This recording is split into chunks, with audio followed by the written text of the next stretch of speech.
Everyone, good evening. मुझे उम्मीद है कि अब क्लास आपकी सही चल गई होगी। एक्चुअली वो छोटा सा कुछ एरर आ गया था, माइनर सा। कुछ जो सिस्टम जहां से क्लास चलती है ना, वो ब्लैक सा आ गया था। चलो, अब क्लास सही चल रही है? हाँ जी, अभी क्लास ठीक चल रही है। Okay, good evening everyone, good evening. अभी मुझे लगता है कोई क्लास में प्रॉब्लम नहीं होगी। एक्चुअली थोड़ा सा क्लास ना, वो मैंने तो स्टार्ट कर दी थी इधर से, लेकिन कुछ थोड़ा सा प्रॉब्लम आ गया था, ब्लैक स्क्रीन आ गई थी। शायद मेरी साउंड तो आप लोगों तक आ भी रही थी, है ना?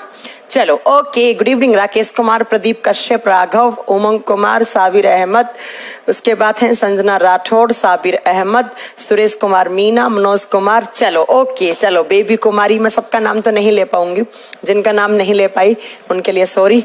चलो फिर आज की क्लास स्टार्ट करें। हाँ जी, दानी कुमार, क्लास स्टार्ट हो गई है।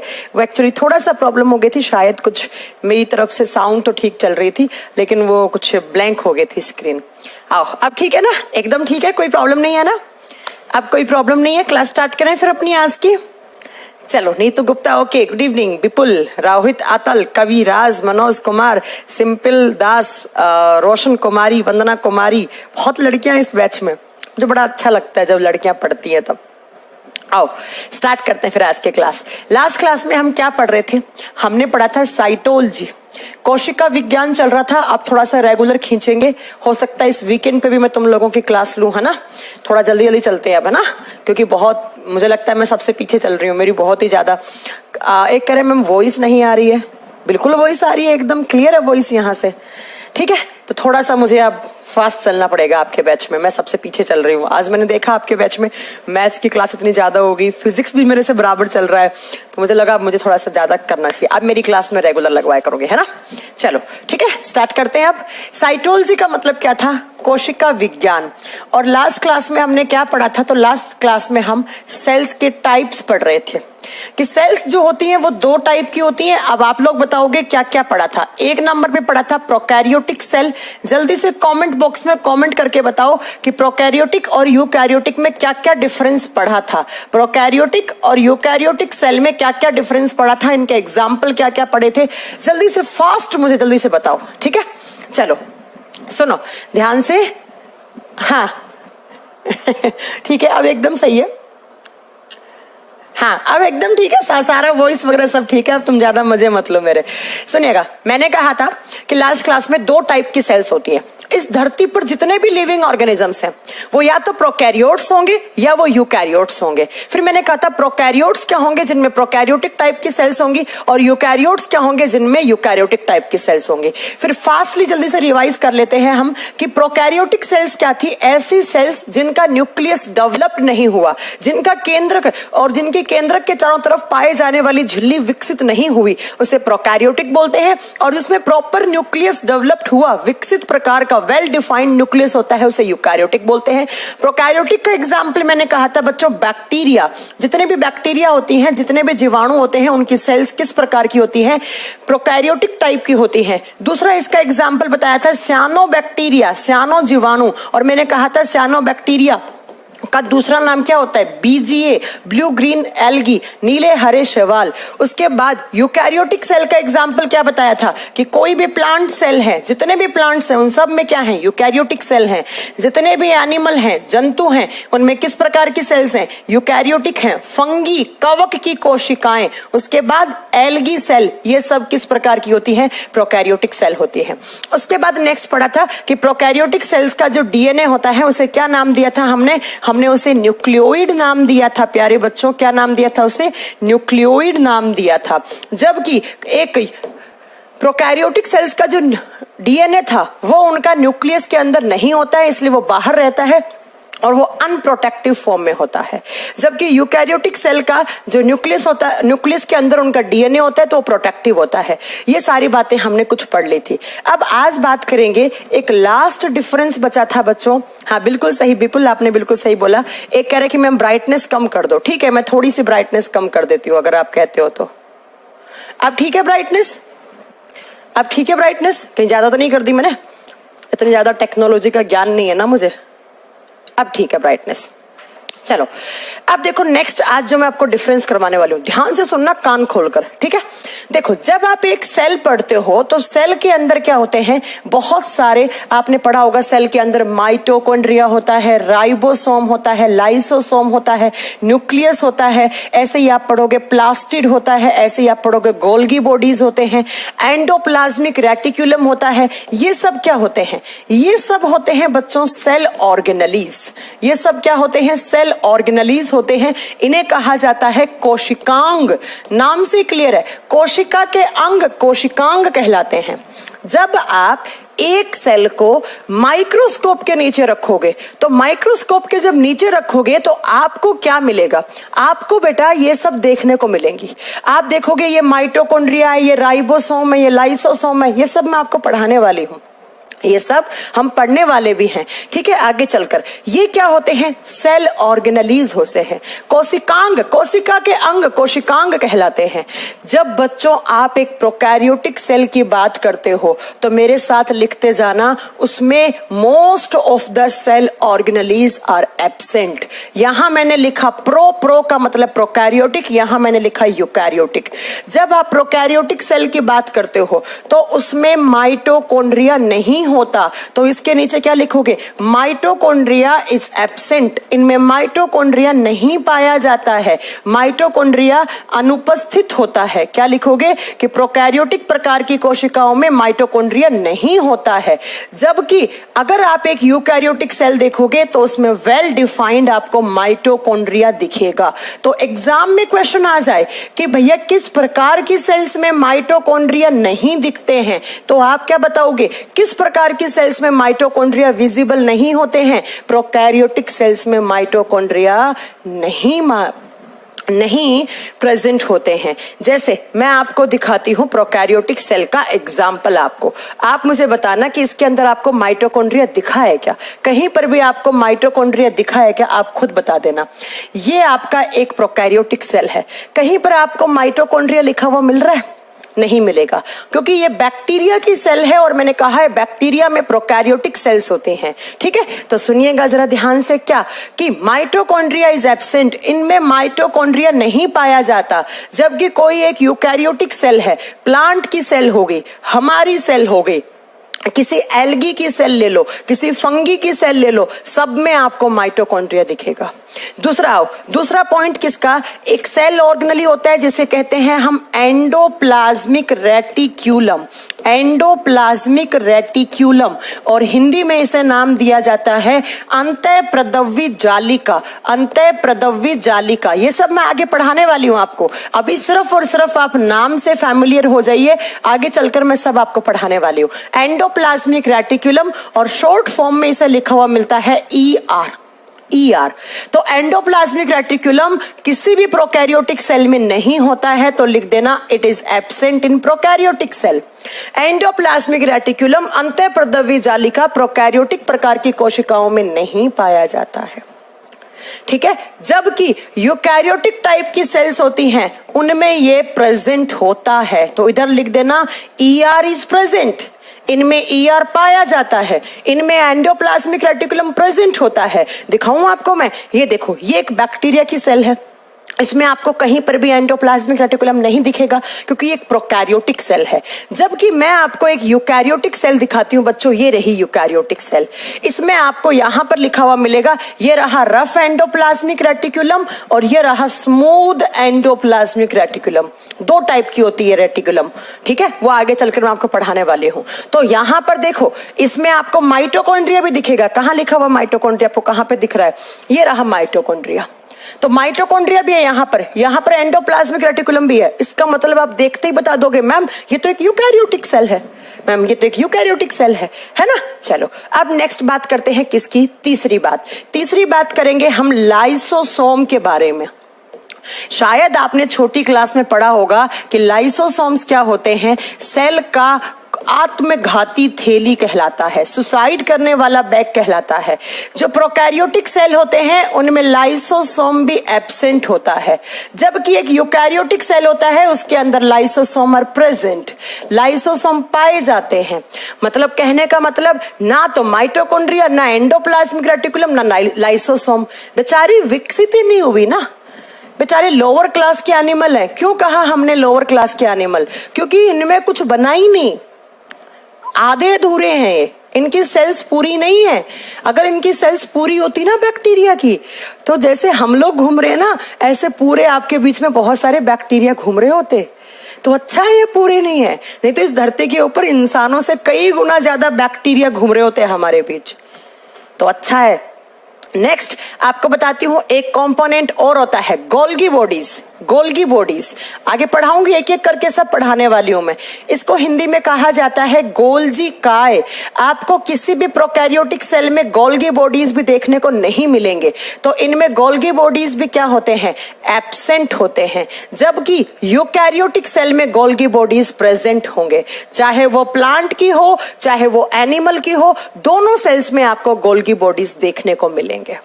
आगे मैं आपको पढ़ाने वाली हूं, ठीक है? तो याद रखिएगा, इसका मतलब मैम कोई भी प्रोकैरियोटिक सेल है उसमें ना माइटोकॉन्ड्रिया मिलेगा, हमें नहीं मिलेगा, ना एंडोप्लाज्मिक रेटिकुलम मिलेगा, नहीं मिलेगा, ना लाइसोसोम मिलेगा, नहीं मिलेगा, ना गोल्गी बॉडीज मिलेंगे, नहीं मिलेगा। हाँ, सेल वॉल मिलेगा। लास्ट क्लास में याद है ना, मैंने आपको बताया था कि सेल वॉल तो होता है इसमें। ये देखो ना, सेल वॉल है, सेल वॉल है। और किसका बना हुआ होता है? तो लास्ट क्लास में चिल्ला चिल्ला के पढ़ाया था, प्रोकैरियोटिक सेल्स होती हैं उनका जो सेल वॉल होता है वो पेप्टिडोग्लाइकोन का बना हुआ होता है। याद है ना? याद है ना? याद है तुम लोगों को? मुझे लगता है सबको याद होगा ये चीजें। अब बात करेंगे अगला, जो मैं आपको डिफरेंस पढ़ाने वाली हूं ना, उसे ध्यान से सुन लेना, कान खोल के। वो एग्जाम में आता है। आपने, मैं बोर्ड पे एक नाम लिख रही हूं, इस नाम को आपने कभी सुना है? राइबोसोम। कभी सुना है? राइबोसोम्स। अकेला लिखोगे तो राइबोसोम, ज्यादा लिखोगे तो राइबोसोम्स। आपने सुना होगा शायद ये नाम, राइबोसोम्स। राइबोसोम्स क्या होते हैं? ये भी सेल के कोशिकांग हैं, ये भी कोशिका के कोशिकांग हैं, ये भी सेल ऑर्गेनेलीज हैं। और एक बात बताऊं, राइबोसोम को कहा जाता है यूनिवर्सल कंपोनेंट ऑफ सेल। इन्हें कहा जाता है यूनिवर्सल कंपोनेंट ऑफ सेल्स। और बच्चों ये एग्जाम, बताऊं किस एग्जाम का क्वेश्चन है? आरएस का एग्जाम सुना है? अभी रिजल्ट आया था, आरएस का एग्जाम का क्वेश्चन है। जिस एग्जाम का भी रिजल्ट आया ना, उसी एग्जाम में क्वेश्चन पूछा गया था कि which cell organelle is known as universal component of any cell. Hindi में कहा जाता है इसे किसी भी कोशिका का सार्वत्रिक कोशिकांग। सार्वत्रिक कोशिकांग का मतलब है जहां जहां सेल्स होंगी उन सारी सेल्स में ribosomes are always present. Ribosome को नहीं मतलब है कि प्रोकैरियोटिक सेल है या यूकैरियोटिक है। राइबोसोम दोनों टाइप की सेल्स में होता है। प्रोकैरियोटिक में भी राइबोसोम दिखेगा और यूकैरियोटिक में भी राइबोसोम दिखेगा। जैसे आप देखोगे तो ये एक प्रोकैरियोटिक सेल है और इसके अंदर राइबोसोम ये रहा, ये लिखा हुआ है। तो इसका मतलब मैम आप इधर लिखोगे प्रोकैरियोटिक और इधर लिखोगे यूकैरियोटिक। हाँ, मैंने लिख दिया, दोनों में राइबोसोम होता है। तो एग्जाम में क्वेश्चन कैसे बनेगा कि which cell component is present in all types of cells, या पूछेगा which type of cell component is present in both type of cells. दोनों प्रकार की कोशिकाओं में, दोनों प्रकार की कोशिकाओं में कौन सा कोशिकांग पाया जाता है? तो आप क्या बताओगे? राइबोसोम। बस डिफरेंस क्या है? राइबोसोम बच्चों दो टाइप का होता है, एक होता है 70S राइबोसोम, एक होता है 80S राइबोसोम। तो जो प्रोकैरियोटिक सेल्स होती हैं उनमें 70S प्रकार का राइबोसोम होता है और यूकैरियोटिक में 80S टाइप का राइबोसोम होता है। अब आप सोच रहे होंगे मैम इस S का मीनिंग क्या है? एस का मीनिंग होता है सेडिमेंटेशन कोफिशिएंट, या इसी को कहा जाता है स्वेडबर्ग। आगे आपको बताऊंगी, जब मैं आपको राइबोसोम की इमेज दिखाकर उसे पूरा पढ़ाऊंगी तब आपको समझ में आएगा कि इस एस का मीनिंग क्या है। फिलहाल भूल जाओ, फिलहाल भूल जाओ, अभी बताऊंगी तब भी समझ में नहीं आएगा। हाँ, रोशन कुमार राज इस बैच से जीडी निकल जाएगा। जीडी के एग्जाम में आता क्या है? मैथ्स आता है, इंग्लिश और रीजनिंग में आपके पास एक ऑप्शन होता है, तो इस बैच में इंग्लिश भी है, रीजनिंग भी है, जीएस वाला पूरा पार्ट है, रीजनिंग स्टैटिक जी के आपको अलग चाहिए क्या? आराम से पढ़ो, सब निकल जाएगा, ठीक है, आराम से पढ़ो। अब एक कह रहे मैम नोट्स नहीं लिखवाओगे क्या? अरे उल्लू, यही नोट्स हैं, खुद से बनाओ नोट्स। मैं एक एक चीज बोर्ड पे लिख रही हूँ, राकेश द्यामा, नोट्स नहीं बनवाऊंगी मैं, ये ध्यान से लिख लेना। अब सुनोगे, प्रोकैरियोटिक सेल्स में किस प्रकार का राइबोसोम है? 70S, और यूकैरियोटिक सेल्स में किस प्रकार का राइबोसोम है? 80S टाइप का राइबोसोम।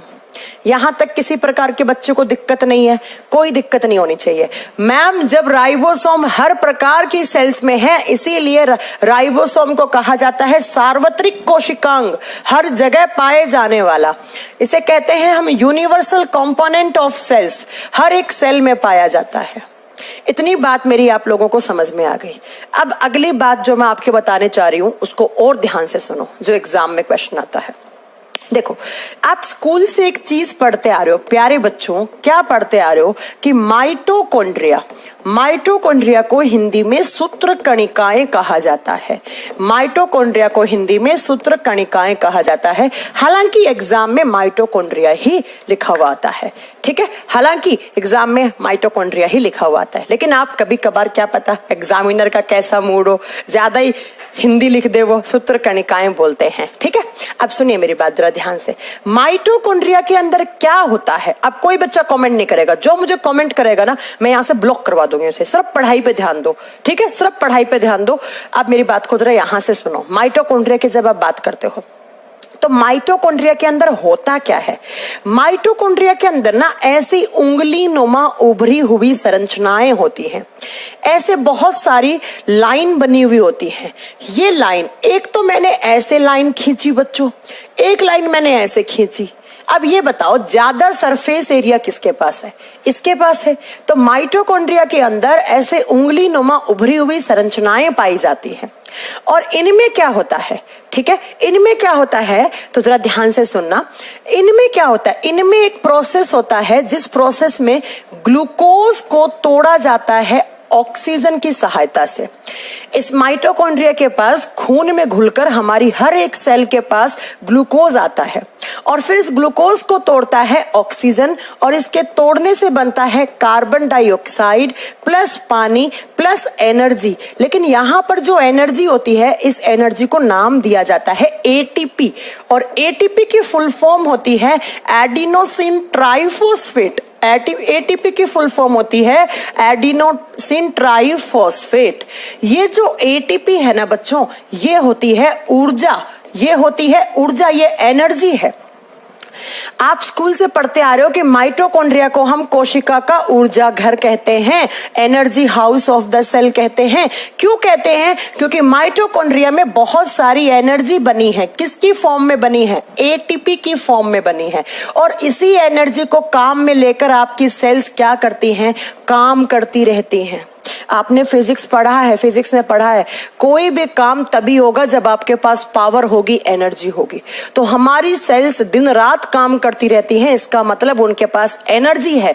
और एनर्जी वो कहां पर है? तो इस माइटोकॉन्ड्रिया में एनर्जी बन भी रही है, और जब एक साथ बहुत सारी बन जाएगी तो ये यहां पर स्टोर हो जाएगी, क्योंकि यहां पर ऐसी लाइनिंग है और इन लाइनिंग के पास सरफेस एरिया है इनफ, तो इसी सरफेस एरिया में एनर्जी स्टोर हो जाती है बच्चों।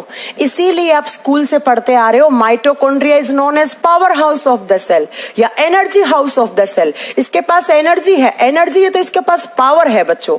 तो यहां पर मैं क्या बताना चाह रही हूं कि जितनी भी हमारी यूकैरियोटिक सेल्स होती हैं, यूकैरियोटिक सेल्स में माइटोकॉन्ड्रिया होता है। इसका मतलब मैम जितनी भी यूकैरियोटिक सेल्स होती हैं उनके माइटोकॉन्ड्रिया में एनर्जी कहां, उनके सेल्स के अंदर एनर्जी कहां स्टोर होती है? उनके माइटोकॉन्ड्रिया में। अब आप सोच रहे होंगे, जैसा मैं आपको बताना चाहती हूं, आपको सोचना भी चाहिए कि भैया जो प्रोकैरियोटिक सेल्स होती हैं उनके अंदर तो माइटोकॉन्ड्रिया होता ही नहीं, तो मैम क्या उन्हें एनर्जी नहीं चाहिए? क्या बैक्टीरिया की सेल को काम करने के लिए एनर्जी नहीं चाहिए? अरे चाहिए, तो मैम उनके पास तो माइटोकॉन्ड्रिया होता ही नहीं है। जब माइटोकॉन्ड्रिया है ही नहीं तो उनके पास एनर्जी कहां बनती है? तो ये क्वेश्चन एग्जाम में आएगा बच्चों। अगर आपसे पूछ ले कि यूकैरियोटिक सेल में एनर्जी कहां बनती है, ऊर्जा का उत्पादन कहां होता है, तो क्या लिखोगे? माइटोकॉन्ड्रिया में एनर्जी का प्रोडक्शन होता है, माइटोकॉन्ड्रिया में एनर्जी बनती है। लेकिन अगर आपसे पूछ ले कि प्रोकैरियोटिक सेल में कहां बनता है, तो सुनो, प्रोकैरियोटिक बेचारी गरीब है, इसके पास माइटोकॉन्ड्रिया तो नहीं है। तो ये क्या करती है, ऐसे मान लो एक प्रोकैरियोटिक सेल है और इस सेल की जो सेल मेम्ब्रेन है, ये सेल मेम्ब्रेन है। सेल मेम्ब्रेन क्या होता है? कोशिकाओं के चारों तरफ जो लेयर लगा हुआ होता है, एक जो झिल्ली लगी हुई होती है, उसे कोशिका झिल्ली कहा जाता है। और प्रोकैरियोटिक और यूकैरियोटिक दोनों में सेल मेम्ब्रेन होती हैं, दोनों में सेल मेम्ब्रेन होती हैं। ये देखो ना, ये रही इसकी सेल वॉल। सेल वॉल सबसे आउटर है, उसके जस्ट अंदर वाली क्या है? सेल मेम्ब्रेन है। तो याद रखिएगा, ये सबसे आउटर है, इसे सेल वॉल बोलोगे। ये कोशिका भित्ति है। फिर उसके जस्ट अंदर वाली जो लेयर है उसे सेल मेम्ब्रेन बोलेंगे। तो इन लोगों के पास, बैक्टीरिया के पास, बेचारे के पास माइटोकॉन्ड्रिया तो नहीं होता। तो ये क्या करता है, इसकी जो सेल मेम्ब्रेन है, इसकी सेल मेम्ब्रेन में अंदर की तरफ ऐसी कुछ उंगली नुमा उभरी हुई संरचनाएं होती हैं और इनके पास इनफ सरफेस एरिया होता है जहां पर क्या बनती है? एटीपी बनती है, ऊर्जा बनती है। इस इमेज में देखना, आपको समझ में आएगा। इस इमेज में आप देखोगे तो आपको समझ में आएगा कि ये वाली जो अंदर वाली लाइनिंग है, ये देखो, ये बनी हुई ऐसे। थोड़ी सी ब्राइटनेस और कम करो ना, आपको दिख नहीं रहा होगा। एक कह रहा है माइटोकॉन्ड्रिया और एटीपी में क्या डिफरेंस है? बेटा माइटोकॉन्ड्रिया एक सेल ऑर्गेनली है और उसके अंदर एटीपी बनती है। अब एकदम ठीक दिख रहा है, ठीक है, अब एकदम ठीक दिख रहा है। सुनिए, ये जो इसकी सेल मेम्ब्रेन है, इस सेल मेम्ब्रेन में आप देख रहे हो, ये देखो उंगली के जैसी बड़ी सी लंबी सी संरचनाएं, एक ये बनी हुई। इन्हें क्या कहा जाता है? इन्हें कहा जाता है मीजोजोम्स। इन्हें क्या कहा जाता है? मीजोजोम्स। और इन्हीं मीजोजोम्स में क्या बनता है बच्चों? एनर्जी बनता है। और ये एग्जाम का क्वेश्चन है, ये पीसीएस के एग्जाम में अक्सर पूछा हुआ क्वेश्चन है कि किसी भी प्रोकैरियोटिक सेल के अंदर एटीपी का प्रोडक्शन कहां होता है, मतलब बोले तो ऊर्जा कहां बनती है। तो आप क्या बताओगे? किसी भी प्रोकैरियोटिक सेल के जो सेल मेम्ब्रेन है, जो उसकी कोशिका झिल्ली है, उसके अंदर ऐसे कुछ फिंगर लाइक प्रोजेक्शंस होती हैं, कुछ उंगली नुमा उभरी हुई संरचनाएं होती हैं जिनके पास सरफेस एरिया होता है और जहां पर एटीपी बनती है, उस एरिया को मीजोजोम कहा जाता है। बताओ, कभी एग्जाम में आपको प्रॉब्लम आएगी?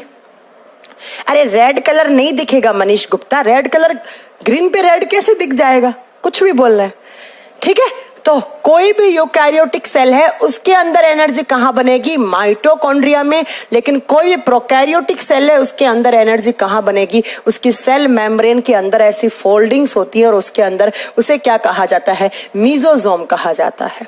हिंदी में मीसोसोम भी लिखा हुआ मिल सकता है आपको, ठीक है। तो वहां पर क्या बनी हुई होती है, आप बताओगे? वहां पर एनर्जी बनती है। मीसोसोम, मीसोसोम ही होगा। हिंदी में मीसोजोम लिखा हुआ हो सकता है या मीसोसोम लिखा हुआ हो सकता है, बस। तो ये थे आपके बेसिक डिफरेंस एक प्रोकैरियोटिक और यूकैरियोटिक सेल में। अब आपको शायद कभी ये वाला इमेज दिखा दे तो आप तुरंत एक्सप्लेन कर दोगे कि एक प्रोकैरियोटिक सेल है। देखो मैं बताता हूँ, प्रोकैरियोटिक सेल का ये डीएनए है, बिखरा हुआ डीएनए, इसे न्यूक्लियोइड बोला है। देखो इसके अंदर राइबोसोम है, लेकिन कौन से टाइप का है? 70S राइबोसोम है। इसके सेल मेम्ब्रेन में ये क्या है? ये मीजोजोम्स लगे हुए हैं। इसका सेल वॉल किसका बना हुआ है? आप बताओगे? इसका सेल वॉल बना हुआ है पेप्टिडोग्लाइकोन का। और ऐसे अगर आपने कभी ये सेल देखी तो आप समझ जाओगे न्यूक्लियस है, न्यूक्लियर मेम्ब्रेन है, गोल्गी बॉडी है, ऐसे वैक्यूल है। तो मतलब ये सब तो क्या है? ये सब किस में होते हैं? एक यूकैरियोटिक सेल में होते हैं। तो आप तुरंत समझ जाओगे, ठीक है। चलो, तो ये हो गई सेल्स दो टाइप की होती हैं। यहां तक आपने ये पढ़ा। अब हम क्या पढ़ेंगे? मान लो कि आपका चैप्टर जो है वो अभी स्टार्ट हो रहा है। मान लो चैप्टर आपका अब स्टार्ट हो रहा है, ठीक है, मान लो चैप्टर आपका अभी स्टार्ट हो रहा है। अब हम क्या पढ़ेंगे? सबसे पहले तो पढ़ेंगे covering of cells. Covering of cells, कोई भी सेल्स है उनके चारों तरफ कौन कौन सी कवरिंग लगी हुई होती है, कोशिकाओं के आवरण। फिर मैं बताऊंगा मैं क्या पढ़ाने वाली हूं, कोशिकाओं के आवरण। किसी किसी को तो समझ में ही नहीं आ रहा होगा क्या चल रहा है। एक सेल के अंदर क्या क्या चीजें हैं, ये सब नाम पढ़ाऊंगी आपको।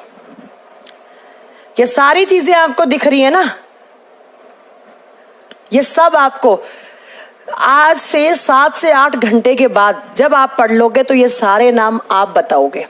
आप बताओगे कि क्या होता है गोल्गी बॉडी, आप बताओगे बच्चों क्या होता है क्रोमेटिन, आप बताओगे क्या होता है न्यूक्लियस, क्या होता है न्यूक्लियोलस, क्या होता है रफ एंडोप्लाज्मिक रेटिकुलम, क्या होता है राइबोसोम, माइक्रोट्यूब्यूल क्या होता है, सेंट्रोसोम क्या होता है, लाइसोसोम क्या होता है, एसईआर क्या होता है, प्रोक्सिसोम क्या होता है, सब आप बताओगे, सब आप बताओगे। अब मेरी बात को जरा ध्यान से सुनना, मैं क्या पढ़ा रही हूं। आपने एक सेल को माइक्रोस्कोप के नीचे रखा तो क्या दिखता है, एक एक को पकड़ के सबके आप क्या करोगे, फंक्शन पढ़ोगे। माइटोकॉन्ड्रिया क्या है, उसकी स्ट्रक्चर कैसी दिखेगी, क्या काम करता है, लाइसोसोम क्या है, कैसा दिखेगा, क्या काम करता है, सारे आपको समझ में आ जाएगा। अब सुनो, सबसे पहले सेल की कवरिंग। अब आप सोच रहे होंगे मैम किसकी सेल करवा रही है, मैं एक कॉमन सेल करवा रही हूं आपको। मैं ना प्लांट करवा रही हूं ना एनिमल करवा रही हूं, एक कॉमन सेल करवा रही हूं और लास्ट में डिफरेंस लिखवाऊंगी कि प्लांट की सेल कैसी होती है और एनिमल की सेल कैसी होती है, दोनों में क्या डिफरेंस है वो बाद में देखेंगे। आप ध्यान से सुनना, जब कभी आप किसी सेल को उठाओगे तो उसकी कवरिंग में मेन 2 कवरिंग दिखेंगी। एक तो दिखेगा सेल वॉल, एक तो दिखेगा सेल वॉल जिसे हिंदी में कहा जाता है कोशिका भित्ति, और दूसरा दिखेगा प्यारे बच्चों सेल मेम्ब्रेन। अक्सर बच्चा कंफ्यूज रहता है, कभी वो सेल वॉल को सेल मेम्ब्रेन बोलता है, कभी सेल मेम्ब्रेन को सेल वॉल बोलता है, दोनों अलग अलग चीजें हैं। इसे बोला जाता है कोशिका भित्ति, दीवार, भित्ति का मतलब दीवार जो स्ट्रॉन्ग है, इसे कोशिका झिल्ली कहा जाता है। ठीक है, अब मेरी बात को जरा ध्यान से सुनना, जब आप सेल वॉल की बात करते हो तो सेल वॉल ऐसे कोई भी एक सेल है, इस सेल का जो सबसे आउटर लेयर है, सबसे आउटर लेयर है, इसी आउटर लेयर को, जो सबसे बाहरी परत है, सबसे आउटर लेयर है, बाहरी परत है, इसी बाहरी परत को आप क्या कहते हो, सेल वॉल कहते हो। अगर किसी सेल में होगी तो सबसे आउटर दिखेगी, इससे बाहर कुछ नहीं दिखेगा, इससे बाहर कुछ नहीं दिखेगा। तो एग्जाम में क्वेश्चन आ जाएगा कि किसी भी सेल की सबसे आउटर कवरिंग क्या कहलाती है, सेल वॉल कहलाती है। सबसे बाहरी परत क्या कहलाएगी, कोशिका भित्ति कहलाएगी। अब आप समझ रहे हो कि जब सबसे आउटर है तो इसका काम क्या है, इसका काम होता है सेल को शेप देना। शेप का मतलब है आकृति देना, दूसरा सेल के साइज, आकार को मेंटेन करना, और तीसरा आप बताओगे प्रोटेक्शन देने का काम करती है। क्या काम करती है, प्रोटेक्शन देने का काम करती है, सुरक्षा देने का काम करती है। जैसे मैं आपको बताती हूं कैसे। एक छोटा सा पौधा है बेचारा, उस पौधे के ऊपर आपने पांव रख दिया और बेचारा, वो पौधे कितने नाजुक होते हैं, अगर आपने पांव रखा तो उससे वो मर नहीं जाएगा, लेकिन वो नहीं मरता है। क्यों? क्योंकि उसकी सेल्स बहुत स्ट्रांग होती हैं। क्यों होती है उसकी स्ट्रांग? क्योंकि उसकी सेल्स के चारों तरफ सेल वॉल प्रेजेंट होता है, सेल वॉल पाया जाता है। ठीक है, तो मैंने कहा कि किसी भी सेल के बाहर अगर आपको सबसे आउटर कवरिंग जो दिख रही है उसे सेल वॉल बोलोगे। उसका काम होता है शेप देना, साइज देना और उसे प्रोटेक्शन देना, उसे प्रोटेक्शन देना। इस सेल वॉल के बारे में सबसे पहले डिस्कवरी करने वाले साइंटिस्ट थे आपके रॉबर्ट हुक। सेल वॉल की जो खोज की थी वो किसने की थी, रॉबर्ट हुक ने की थी। अब थोड़ी देर पहले, मतलब थोड़ी देर का मतलब क्या है, लास्ट क्लास में मैंने आपको बताया था रॉबर्ट हुक ने और क्या काम किया था। रॉबर्ट हुक साइटोलॉजी के जनक हैं। अगर रॉबर्ट हुक नहीं होते तो आज आप लोगों की खोपड़ी में ये बातें नहीं घुस रही होती कि हम सब सेल से मिलकर बने हुए हैं, हम सबका निर्माण सेल्स, टिश्यू, ऑर्गन सिस्टम से हुआ है। आप कभी नहीं समझ पाते। इसलिए याद रखिएगा, सेल वॉल की खोज करने वाले साइंटिस्ट हैं रॉबर्ट हुक। उन्होंने कहा कि सेल्स के चारों तरफ जो आउटर लेयर लगा हुआ है, जो किसी भी सेल के शेप को मेंटेन कर रहा है, साइज को मेंटेन कर रहा है, उसे सुरक्षा दे रहा है, उसे सेल वॉल कहा जाता है, उसे सेल वॉल कहा जाता है। अब बच्चों आप बताओगे, मैं नहीं बताऊंगी कि कौन कौन सी सेल्स में सेल वॉल होता है, किस में नहीं होता है, मैं पढ़ा चुकी हूं। सबसे पहला फटाक से बताओ, क्या किसी प्लांट सेल में सेल वॉल होता है? जल्दी बताओ। अगर आपने किसी प्लांट की सेल निकाल कर देखी तो आपको उसमें सेल वॉल दिखेगा? हाँ, जल्दी बताओ, दिखेगा? यस मैम, प्लांट सेल में सेल वॉल इज प्रेजेंट। अब मैंने प्रीवियस क्लास में बताया था, अगर है तो किसका बना हुआ होता है प्लांट का सेल वॉल? प्लांट का cell wall cellulose plus hemicellulose का बना हुआ होता है, ये बात बताई थी। और सेल्यूलोज और हेमी सेल्यूलोज क्या हैं? ये कार्बोहाइड्रेट हैं। ये क्या हैं? कार्बोहाइड्रेट हैं, ये शर्कराएं हैं। ये शर्कराएं हैं जिसे आम भाषा में आप शुगर बोलते हो बच्चों। बताओ, किसी भी प्लांट सेल के चारों तरफ जो आउटर मेम्ब्रेन दिखेगी वो कौन सी दिखेगी? वो सेल वॉल दिखेगी। और वो किसकी? उसके अंदर क्या होता है? वो इतनी हार्ड क्यों है? क्योंकि वो किसकी बनी हुई होती है? वो सेल्यूलोज और हेमी सेल्यूलोज की बनी हुई होती है। और आपको एक बात बताऊं, एक पते की बात बताऊं, ये जो सेल्यूलोज है ये डेड पार्ट होता है सेल का।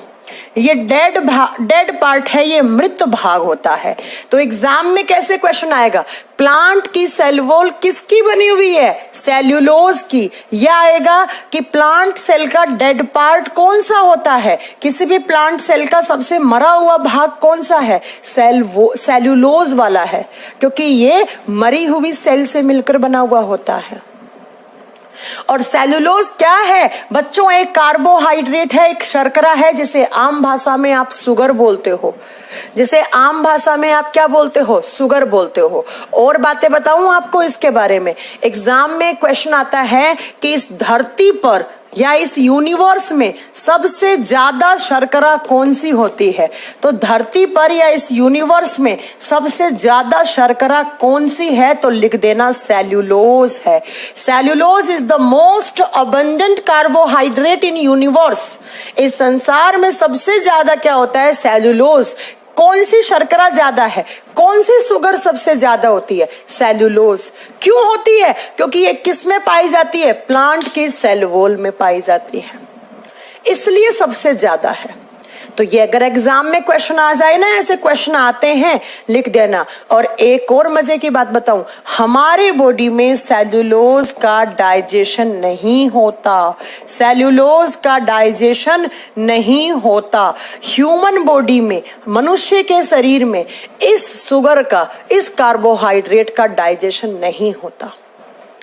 गाय, भैंस, घोड़ा, बकरी, इन सबके अंदर डाइजेशन हो जाएगा सेल्यूलोज का, लेकिन हम लोगों में नहीं होता। जो रूमिनेट्स होते हैं, अब आपको समझ में नहीं आएगा रूमिनेट्स क्या होते हैं, वो बाद की बातें हैं, बाद में करेंगे। अभी सिर्फ इतना याद कर लो कि हमारी बॉडी में इस सेल्यूलोज का डाइजेशन नहीं होगा। अगर आप खा लोगे तो भैया बहुत सारी प्रॉब्लम हो जाएगी, बॉडी में डाइजेशन इसका नहीं होता है। तो प्लांट के अंदर सेल वॉल है, इसकी बनी हुई है। ये क्या है? कार्बोहाइड्रेट है। और ये प्लांट सेल का डेड पार्ट है। और इस धरती पर सबसे ज्यादा कार्बोहाइड्रेट सेल्यूलोज है। और एग्जाम में क्वेश्चन आ जाए किस कार्बोहाइड्रेट का डाइजेशन ह्यूमन बॉडी में नहीं होता, आप बताओगे हम लोगों में नहीं। किस एनिमल में नहीं होता? ह्यूमन बॉडी में नहीं होता। क्यों नहीं होता? क्योंकि हम लोग रूमिनेट्स नहीं हैं। रूमिनेट्स क्या होते हैं? गाय, भैंस, जुगाली करने वाले जानवर। देखा होगा ना, गाय भैंस क्या करते रहते हैं? जुगाली करते रहते हैं, है ना। वो आगे बात करेंगे। तो सबसे पहला क्वेश्चन तो यही हो गया कि प्लांट सेल में तो होती है मैम सेल वॉल। यस, लिख दिया। आप दूसरा बताओ, सेल वॉल क्या किसी बैक्टीरिया की सेल में सेल वॉल होती है? जीवाणुओं की कोशिकाओं के चारों तरफ आपको सेल वॉल दिखेगा? यस मैम, दिखेगा, बिल्कुल दिखेगा। बताया था मैंने कि बैक्टीरिया की सेल्स के चारों तरफ सेल वॉल इज प्रेजेंट। अब आप लोग जल्दी से बताओ, बैक्टीरिया का सेल वॉल किसका बना हुआ होता है? जल्दी बताइए, बैक्टीरिया का सेल वॉल किसका बना हुआ होता है? ये क्वेश्चन का आंसर आप दोगे। किसका बताया था मैंने? पेप्टिडोग्लाइकॉन बताया था ना। पेप्टिडोग्लाइकॉन के साथ कुछ एमिनो एसिड होते हैं, कुछ एमिनो अम्ल होते हैं और कुछ म्यूरामिक एसिड होता है। तो ये सब अगर आपसे पूछ ले किसके कंपोनेंट हैं, किसके घटक हैं, किसकी सेल वॉल में ये सब होता है, तो आप क्या बताओगे? ये किसकी सेल वॉल में होता है? तो ये सब होते हैं मैम बैक्टीरिया की सेल वॉल में। म्यूरामिक एसिड, एसएससी का एग्जाम, एसएससी जो एग्जाम कंडक्ट करवाती है ना, उसमें अक्सर ये क्वेश्चन डालती है। पता नहीं क्यों डालती है, क्या है इस क्वेश्चन में ऐसा? किसी भी जीवाणु की जो कोशिका भित्ति है वो पेप्टिडोग्लाइकॉन, अमीनो अम्ल और म्यूरामिक अम्ल की बनी हुई होती है। चले अगले पर। शाबाश, सब लोगों के सही आंसर आ रहे हैं, शाबाश बच्चों। एक ने गलत आंसर दिया है काइटिन। अरे नहीं उल्लू, फंगी। अगर आपसे पूछ ले कि जो फंगी होते हैं, जो कवक होते हैं, जैसे मशरूम एक कवक होता है ना, तो इन कवकों के चारों तरफ जो सेल्स हैं उनमें सेल वॉल प्रेजेंट होगा? आप बताओगे yes, cell wall is present. कवक की कोशिकाओं के चारों तरफ सेल वॉल प्रेजेंट होता है, कोशिका भित्ति पाया जाता है। अब आप बताओ कवक की कोशिका भित्ति किसकी बनी हुई होती है? आप बताओ जरा किसकी बनी हुई होती है? काइटिन की बनी हुई होती है। अब आप सोचोगे ये काइटिन क्या है? Chitin is also a sugar. Chitin भी एक शर्करा है, एक कार्बोहाइड्रेट है। फोर्थ नंबर पर जो एल्गी होती हैं, एल्गी, शैवाल, और शैवाल सिर्फ हरे कलर के नहीं होते हैं, याद रखना, शैवाल लाल भी होते हैं, भूरे भी होते हैं, हरे भी होते हैं, आगे बताएंगे आपको।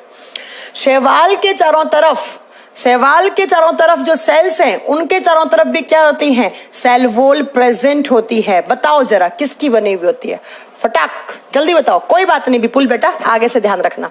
कुलदीप, काइटिन की स्पेलिंग सही करो। विनीत, काइटिन की स्पेलिंग सही करो। एल्गी का सेल वॉल किसका बना हुआ था? मैम कुछ मात्रा में तो सेल्यूलोज था, उसके साथ कैल्शियम कार्बोनेट था, उसके साथ कुछ गैलेक्टोन्स थे। ये सारे शब्द ना आगे वापस आएंगे, ये तुम्हारा पीछा नहीं छोड़ेंगे। क्या होता है गैलेक्टोन्स, क्या होता है सेल्यूलोज, क्या होता है कैल्शियम कार्बोनेट? हमारे दांत भी किसके बने हुए हैं? कैल्शियम कार्बोनेट और कैल्शियम फॉस्फेट के बने हुए होते हैं। और कुछ यहाँ मिनरल्स होते हैं, जैसे कैल्शियम हो गया, थोड़ा बहुत सल्फर वगैरह होता है, कुछ खनिज तत्व होते हैं। इसका मतलब सेल वॉल जो रॉबर्ट हुक ने खोज की थी, वो सेल वॉल फंगी में भी होगा, एल्गी में भी होगा, प्लांट में भी होगा, और किस में होगा? आप बताओगे बैक्टीरिया में भी होगा। लेकिन अगर कभी धोखे से, गलती से पूछ लिया आपको कि एनिमल्स की सेल वॉल किसकी बनी हुई होती है, तो आप क्या कहोगे? अरे भैया एनिमल में सेल वॉल होता ही नहीं है। जंतुओं की कोशिका, कोई भी आपने एनिमल सेल उठाई तो उस एनिमल सेल के चारों तरफ कोई भी आपको सेल वॉल नहीं मिलेगी। बता दोगे? जल्दी बताओ, बता दोगे ये बात कि एनिमल सेल के चारों तरफ कोई भी सेल वॉल देखने को नहीं मिलेगी? इसलिए आपने कैसे कह दिया?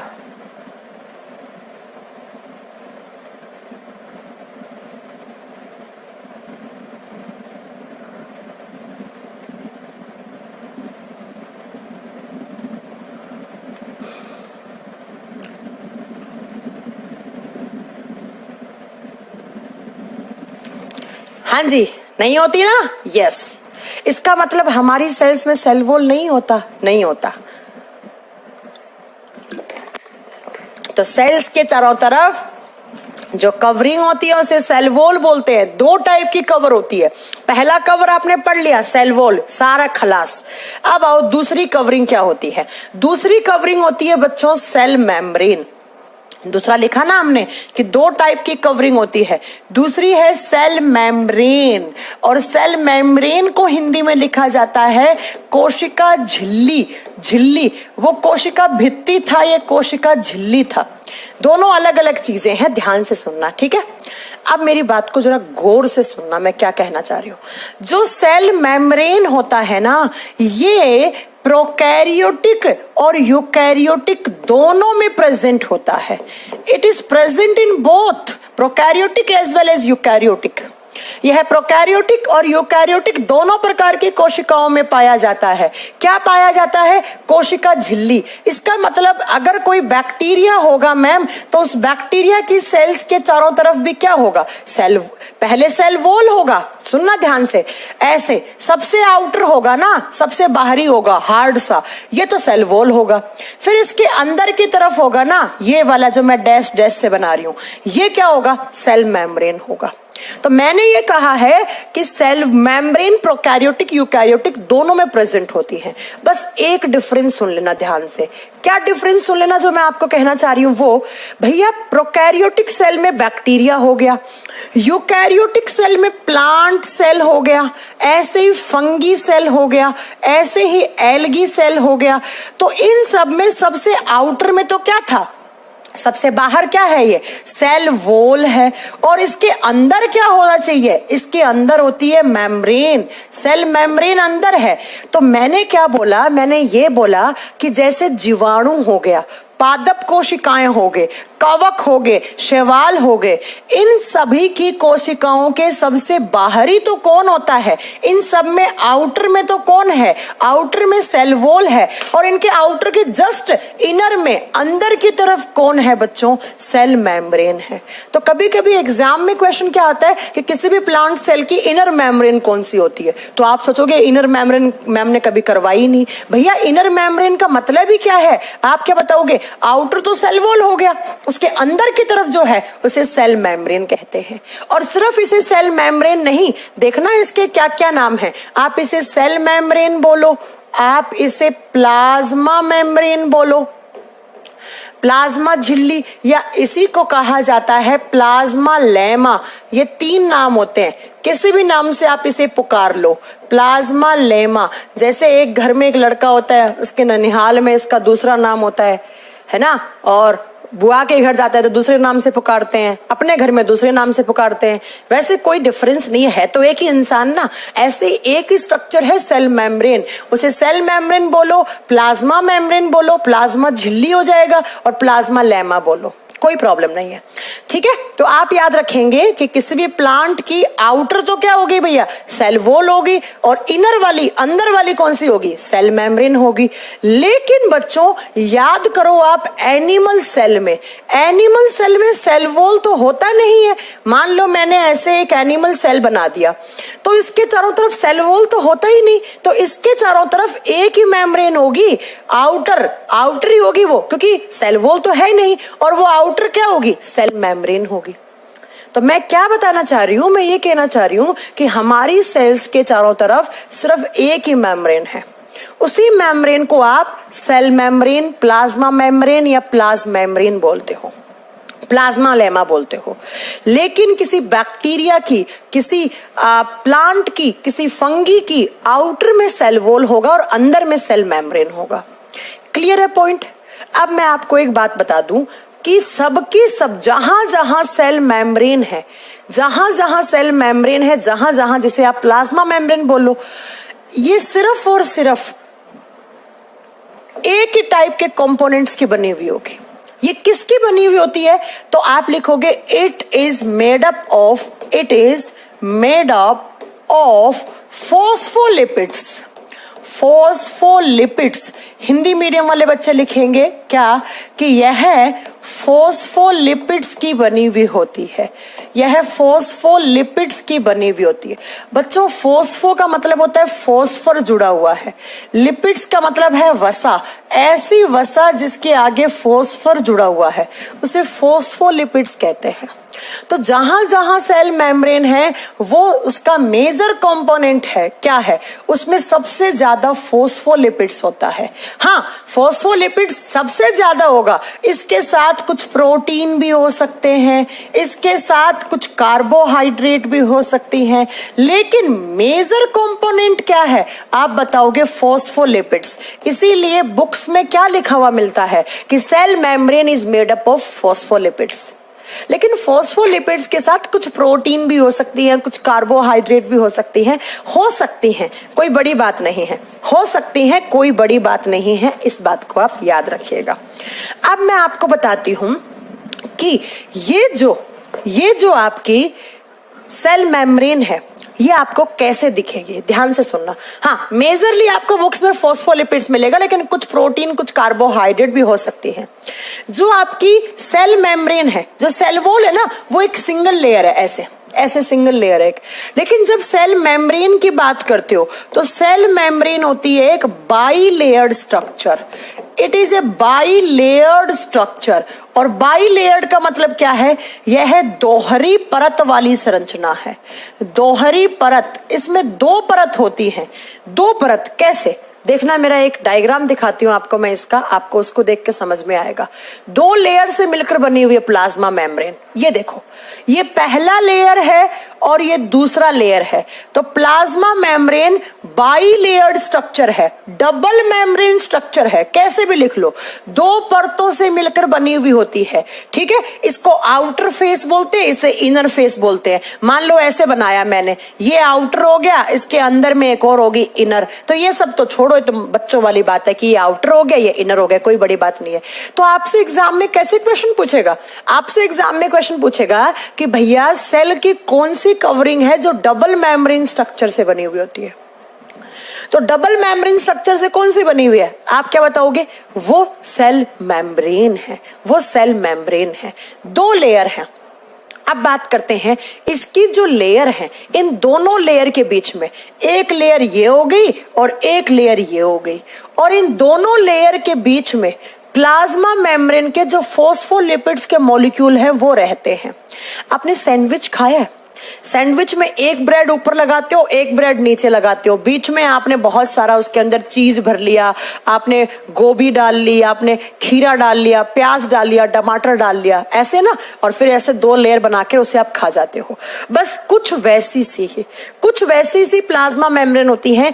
क्या होता है प्लाज्मा मेम्ब्रेन के अंदर? दो लेयर है, ये ऊपर वाली है, नीचे वाली, और बीच में क्या होते हैं? तो बीच में इस प्लाज्मा मेम्ब्रेन में होते हैं फॉस्फोलिपिड्स और प्रोटीन्स। फॉस्फोलिपिड्स के मॉलिक्यूल और प्लस प्रोटीन के मॉलिक्यूल बीच में दबे हुए होते हैं। कैसे? दो पार्ट होते हैं। एक तो होता है ऐसे ऊपर सिर वाला भाग, ये वाला, ये सिर वाला भाग है ऐसे। ये जो सिर वाला भाग होता है ये बना हुआ होता है प्रोटीन का। मैंने कहा ना कुछ प्रोटीन होती है। और नीचे की तरफ होता है ऐसे टेल वाला भाग, पूंछ वाला भाग ऐसे। और इस पूंछ वाले भाग में ऐसे छोटी छोटी बूंदें रहती हैं। और ये बूंदें किसकी रहती हैं? ये फैट की रहती हैं। फैट का मतलब वसा, ऐसे। तो प्लाज्मा मेम्ब्रेन की दो लेयर हैं। उन दो लेयर में जो आपके मॉलिक्यूल होते हैं, ऊपर वाला मॉलिक्यूल का जो ये ऊपर वाला सिर है, ऐसे मानो ना ये आपका सिर है, ये आपकी टांगे हैं, ये क्या है? आपका हेड है। ये इसका हेड पार्ट है और ये बना हुआ होता है प्रोटीन का। और ये जो नीचे वाला बना हुआ ये टेल, इसके ऊपर से छोटी छोटी वसा की बूंदें लगी हुई होती हैं। ये इसे कहते हैं फैट या फैटी एसिड की चेन कहते हैं। ये फैट से बनी हुई होती है। ऐसे ही यहां पर देखो, ये ऊपर से ऐसे इसका सिर होगा और ये फिर इसकी टांगे होंगी, ये इसकी टांगे होंगी। तो इस इमेज को देख के आपको समझ में आ रहा होगा कि ये ऊपर वाला लेयर, ये नीचे वाला, ये बहुत सारा ऐसा इसका हेड वाला पार्ट है ऐसे, ये प्रोटीन का बना हुआ, और नीचे देखो ये स्प्रिंग जैसी, ये इसकी टेल है। ये क्या है? इसकी टेल है, आपको साफ दिख रही होंगी। ठीक है, अब मेरी बात को जरा ध्यान से सुनना। क्या? अब मेरी बात को ध्यान से सुनना। क्या मैं आपको क्या बताना चाह रही हूं कि ये जो ऊपर वाला पार्ट होता है, इसका हेड वाला पार्ट, ये सिर वाला भाग है, ये प्रोटीन का बना हुआ होता है। और ये भाग होता है वाटर में सोल्यूबल। वाटर में सोल्यूबल का मतलब है ये पानी में घुलनशील है। और जो पानी में घुलता है उसे क्या कहा जाता है? जो पानी से प्यार करता है उसे हाइड्रोफिलिक कहा जाता है। यह पानी में घुलनशील है। ऊपर वाला सिर वाला भाग प्रोटीन का है, इसलिए वो वाटर में सॉल्युबल है, तो ये हाइड्रोफिलिक है। हाइड्रोफिलिक का मतलब है बच्चों, ये पानी से प्यार करता है, ये पानी को देखते ही पानी के अंदर घुल जाएगा। और जो नीचे वाला पार्ट है, ये वाला टेल वाला, ये किसका बना हुआ है? ये फैटी एसिड्स का। फैट टेल और घी फैट होता है। तेल और घी को पानी में डालोगे तो क्या घुल जाएगा? नहीं घुलेगा, वो पानी के ऊपर ऐसे तैरता हुआ घूमता हुआ मिलेगा आपको। तो ये क्या है? वाटर में नॉन सॉल्यूबल है, ये वाटर में नॉन सॉल्यूबल है। इसका मतलब ये पानी को देखकर दूर भागता है, और दूर भागने का मतलब क्या है? हाइड्रोफोबिक है। फोबिया का मतलब होता है दूर भागना, फोबिया का मतलब होता है दूर भागना। तो ये पानी से दूर भागता है। अब आप सोच रहे हो मैम हमें क्यों बता रही हो आप इतना डिटेल में, हमारा क्या लेना देना है इनसे? तो सुनो ध्यान से। मैंने कहा plasma membrane is a bilayered structure. दो स्ट्रक्चर होती हैं, एक ये, और दोनों स्ट्रक्चर के बीच में फॉस्फोलिपिड्स के मॉलिक्यूल रहते हैं। और ये फॉस्फोलिपिड के मॉलिक्यूल इस तरीके से अरेंज्ड होते हैं कि इनका सिर वाला भाग है वो ऐसे लेयर से जुड़ा हुआ होगा, और वो सिर वाला भाग है वो प्रोटीन का बना हुआ होता है, और वो पानी में सोल्यूबल होता है, इसलिए ये हाइड्रोफिलिक भाग है। और जो उसका पूंछ वाला भाग है वो फैटी एसिड का या वसा का बना हुआ है, और वो वाटर में नॉन सोल्यूबल है, वो पानी को देखते ही दूर भागता है, इसलिए वो हाइड्रोफोबिक है। आपसे एग्जाम में क्वेश्चन पूछेगा प्लाज्मा मेम्ब्रेन का कौन सा हिस्सा पानी में सोल्यूबल है? पानी में सोल्यूबल ये है, और पानी में सोल्यूबल नहीं है वो ये है, नहीं है वो ये है। ये लो एग्जाम में ऐसे क्वेश्चन आते हैं। जो पानी में घुल जाएगा उसे पोलर रीजन कहा जाता है, इसे पोलर भाग कहेंगे, इसे ध्रुवीय भाग कहेंगे। और जो पानी में नहीं घुलेगा उसे नॉन पोलर, उसे अध्रुवीय भाग कहेंगे, ऐसे अध्रुवीय भाग कहेंगे। ये लो बच्चों एग्जाम में क्वेश्चन, एग्जाम में ऐसे क्वेश्चन आएंगे आपके, सीधे आएंगे एग्जाम में।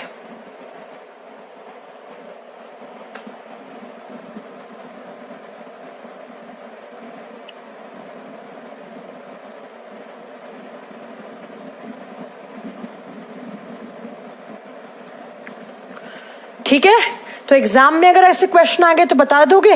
अब बात करेंगे किसकी, सेल मेम्ब्रेन का क्या फंक्शन होता है, इसकी मोटाई कितनी होती है, इसकी खोज किसने की, इसका मॉडल किसने दिया, तो वो सब हम करेंगे नेक्स्ट क्लास में।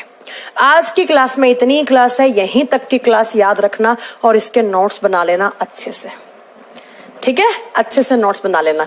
क्या पढ़ाया मैंने पढ़ाया कि जो सेल वॉल पढ़ लिया हमने, और सेल मेम्ब्रेन के बारे में बात कर ली। सेल मेम्ब्रेन 2 लेयर की स्ट्रक्चर होगी, और उसका किसकी बनी हुई होगी? हाइड्रोफोबिक की। हाँ, ये बिल्कुल आप सही लिख रहे हो राहुल कुमार, बिल्कुल सही लिख रहे हो। अब कल इसकी मोटाई कितनी होती है, इसका मॉडल किसने दिया था? ये मॉडल है ना, ये मॉडल ये किसने दिया था? तो क्रैमर एंड नगेली ने, सिंगर एंड निकोलसन ने दिया था। कल बात करेंगे इसकी डिस्कवरी में 4-5 साइंटिस्ट के नाम याद करने हैं, इसलिए वो कल पढ़ाएंगे, क्योंकि अगली मेरी क्लास डिट्टो 6 बजे है, तो मुझे क्लास में लेट होना पसंद नहीं है। आज के लिए इतना काफी है, बढ़िया से मजे करो, मौज में पढ़ो, और कोई प्रॉब्लम नहीं है। मैम ब्लड में प्लाज्मा कितने % होता है? महेश, ब्लड में प्लाज्मा 55% होता है। बच्चे 55% में प्लाज्मा होता है, बाकी के 45% में ब्लड सेल्स होती हैं।